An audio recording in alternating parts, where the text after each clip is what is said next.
Hey everyone, welcome to Reddit Readout. Today we are checking out choosing beggars. Story 1. A beggar pressured me into giving him more money. Probably not as bad as most posts here, but it still bothers me. This happened a while ago in Germany. For context, I was at a bus stop waiting for the bus when he approached me and asked me for money. I had some on me, so I gave him like 3. He looked at it and asked if he could have more. I didn't want to give more because I am short on money as well, but he didn't let go, so I gave him another 2. However, he still wanted more for food, and because of that I asked what he wanted to buy, and his answer was dinar, which is kinda expensive where I live, around 6 to 6.50. You could get a lot of other cheaper food for that money. So I told him I won't give him any more and walked away. Sadly, this fucked a lot with my social anxiety and is a reason why I don't give any more to beggars currently. Story 2. Sure, I'll take a free lasagna, but I want you to use these specific ingredients so, and dessert sides are included, right? Wait, they're not? Why not? Recently started volunteering for a program called Lasagna Love and got matched immediately. There's a 2+ month wait where I live. Contacted the recipient for drop-off coordination, and boy did I get inundated with requests. When you request a lasagna on the site, you can list dietary restrictions, vegetarian, vegan, dairy-free, etc., but otherwise it's up to the volunteer to decide to what extent they want to accommodate requests. The recipient did not list any dietary restrictions, but then told me she only wanted turkey and ricotta cheese. Absolutely no substitutions are acceptable, her words verbatim. And she preferred that all the ingredients be organic. I was taken aback by her audacity, but told her I would do my best, but I can't guarantee that everything will be organic. She grudgingly agreed. As a fair compromise, also her words verbatim, she asked if I could bring tiramisu as a dessert and whatever sides I want and they don't even have to be organic. Yay me! I told her that volunteers commit to bringing a lasagna only. She demanded to know why volunteers don't provide a full meal. At this point, I'm beyond fed up. I deal with demanding people for my day job, but at least I get paid to do that. I'm volunteering for LL, and this was supposed to be a fun hobby, not an unpaid catering gig. I told her I can contact the volunteer coordinator and put her back in the queue if she prefers that someone else prepare her food. She backtracked, shut her trap, and accepted the food. I would have been happy to make her brownies or cupcakes if she hadn't been so demanding, but I just dropped off the lasagna and decommitted from volunteering once a week to once a month. Some people are exhausting. Story 3. Told to vacate current living space, needs a 4x2 in specific areas during a rental crisis. Story 4. Started yesterday afternoon, not even sure if it's real or someone effing with me, but she got herself blocked.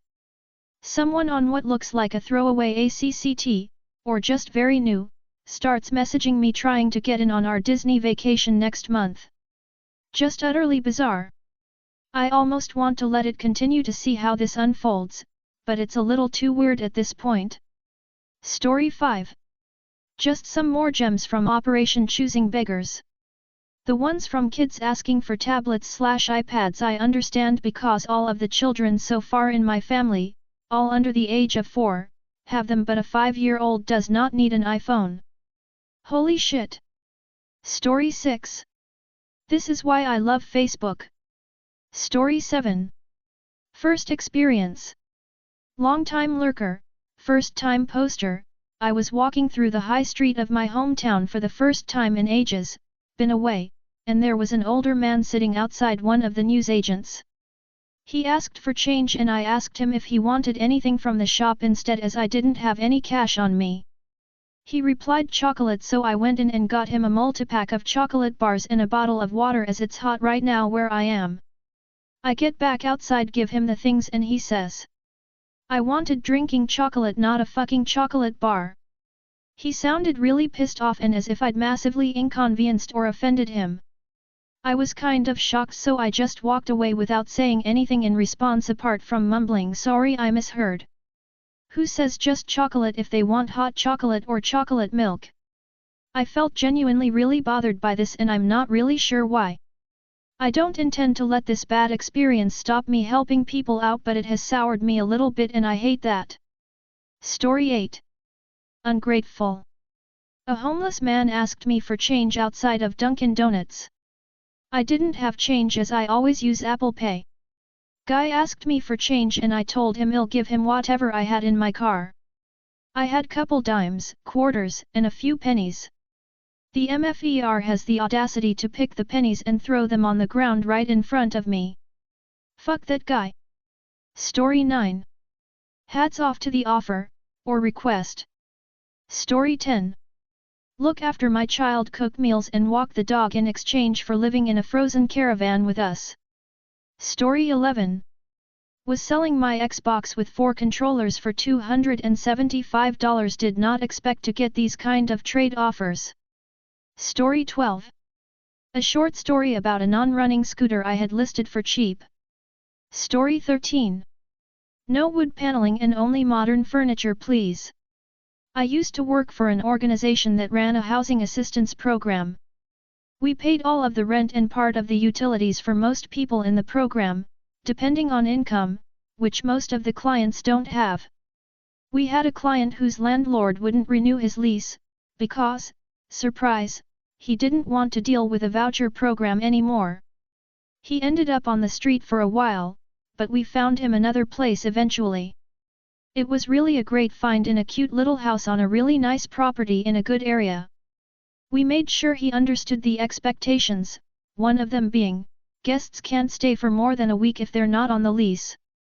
Well, dude soon started having multiple cars in the driveway all the time, but worse, he cut down all of the homeowner's hydrangeas. They were mature, beautiful plants with gorgeous flowers, and it was even stipulated in the lease that he would check with the homeowner before making any changes whatsoever on the property. For some reason, he didn't think he was doing anything wrong, but they kicked him out, and I don't blame them. So he was back on the street, and we were busting our asses trying to find him a place. He rejected several, which is wild in itself, because it's incredibly difficult to find places that are within the federal limit of what we can pay.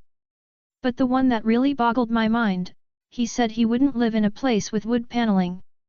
There was another guy who moved from one apartment to another and I don't know why he didn't have or didn't bring furniture, but he told us he needed pretty much everything. We found a consignment store that donated a couch and tables and some other things, and even offered to deliver. This guy wanted to see pictures of everything before they brought it, because he didn't want anything that was too old or too ugly. Keep in mind, this was a consignment shop, not a Goodwill that'll sell stuff with stains and holes. We told the consignment store to forget it. He had a bed and a chair and we told him to figure out the rest on his own. He was pissed. Story 14. Homeless guy doesn't take money from gay people. This happened a little while back. I was stopping by a 7-Eleven and saw a homeless guy out front asking for money. I figured since I had cash I could give him the dollar and some change I anticipated to get in return. Coming out I go to give him my change and he begins to be weird.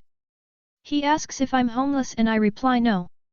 He then asks if I like women, I reply yes. I am just confused at this point. Then I just walk away to my car. He goes into the store as I am getting ready to leave. But he comes back out when I about pulling away, tries to ask me something. He says, "Hey, no disrespect, but are you gay?" Because I don't take anything from gay people. The nerve of that guy. I said no and took off, but I should have just said I'm gay and I'd take the money back. Needless to say, I think I am just not giving money to homeless people anymore for that. Oh well. Story 15.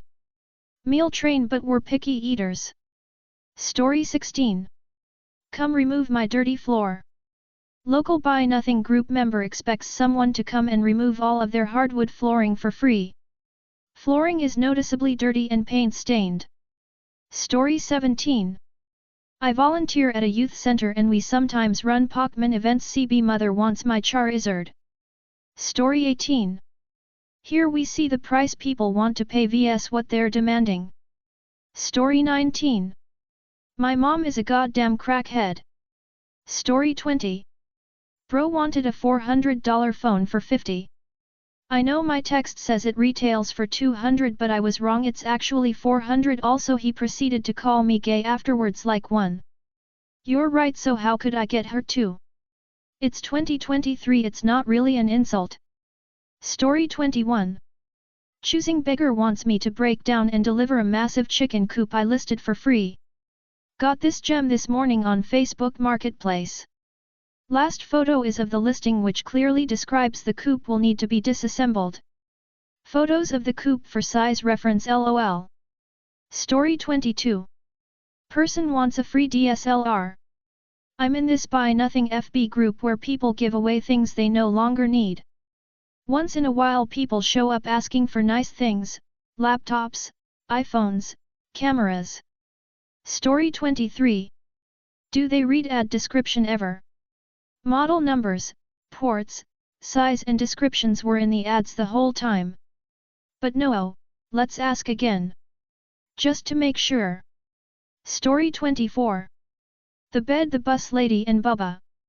Recently, my grandparents moved out of their huge mansion of a home and downsized to an apartment. As their only grandchild, they decided to give me pretty much everything out of their home that they weren't moving so I could sell it as an advance on my inheritance. Tons of antiques and pristine older things, but some of it just wasn't worth the effort to sell it. After going through everything, my wife and I earmarked some stuff to just give away one weekend to whoever wanted it. One of those items was an old day bed. Before getting into the bus lady portion of this story, I need to describe this day bed. My grandmother had kept it from when she and my grandfather had their first kid in the 50s, my aunt. This thing was built like a tank but all the paint was peeling off it so it didn't look that great and needed a lot of work. Solid metal, iron maybe, it easily weighed 50 plus pounds and came apart into 6 pieces. The main reason we didn't want to try and sell it was because I was just tired of moving the damn thing and getting back strain each time. So, my wife posts the event on Facebook with pictures of what we have available. The event clearly stated first come, first served, and that we couldn't deliver anything. A woman reaches out to my wife very quickly and tells her that she lives about an hour away but she really needs that bed for her young daughter. She pleads and begs us to hold onto the bed until that afternoon when she can come by to grab it. Not seeing any red flags, my wife tells me to hide the bed in our backyard and tells the woman she can come by to pick it up later that day. The time when the woman said she would be by rolls around and nothing. My wife messages and she gets a quick response saying that traffic is bad. Fair, our city is designed like a city-first SimCity game and traffic sucks. Another hour, again traffic. Fine, but it's almost supper time, so we're hoping she comes quickly. About 20 minutes later, we hear a knock. Weird, we think, because the dogs didn't hear any vehicle pull up on our gravel driveway. At the door is a young unkempt woman who says that she is here for the bed. We lead her around back to show her the bed and she is delighted before asking, "Can you drive me and the bed home?" I stammer out that we can't deliver because we only have a small hatchback and the post said that we couldn't deliver. She responds with, "Well, I took the bus to get here and I can't lift it, so you'll need to deliver." She and I go back and forth for a bit, but she clearly will not leave until she gets in my car with the bed and we go to her home. I'm 6 feet 4 inches, 300 pounds, and this woman is maybe 100 pounds and 5 feet 5 inches, but she won't back down. She starts giving off this aura of a cracked head Karen the more and more we try to get her to leave. My wife is getting worried for our safety as she gets more and more irate, but then our savior appeared. Bubba, our 120 pounds Mastiff/Bulldog cross must have heard the shouting and come running to the window, unleashing a massive bark and growl that must have terrified this woman. She quickly shut up, flipped me off, and stormed out off our property. My wife quickly blocked her on Facebook and Bubba got to have a pancake. That's all for today. Please don't forget to like and subscribe.